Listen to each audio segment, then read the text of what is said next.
அது அரசியலை பொறுத்தவரையில ஒவ்வொரு கட்சிக்கும் தனித்தன்மையான கொள்கைகள் இருந்த போதும் அந்த கொள்கைகளுக்கு ஒரு அதிகார வடிவம் ஒரு அதிகார முகம் கிடைக்க வேண்டிய கட்டாயம் எல்லா கட்சிகளுக்குமே இருக்கிறது. இப்ப கம்யூனிஸ்ட் கட்சிகள் காலம் காலமாக காங்கிரஸுக்கு எதிரான போரிலே தான் இருந்தார்கள்.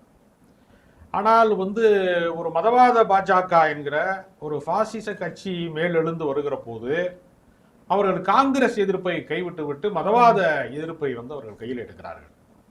அப்ப களம் மாறிக்கொண்டே இருக்கிறது.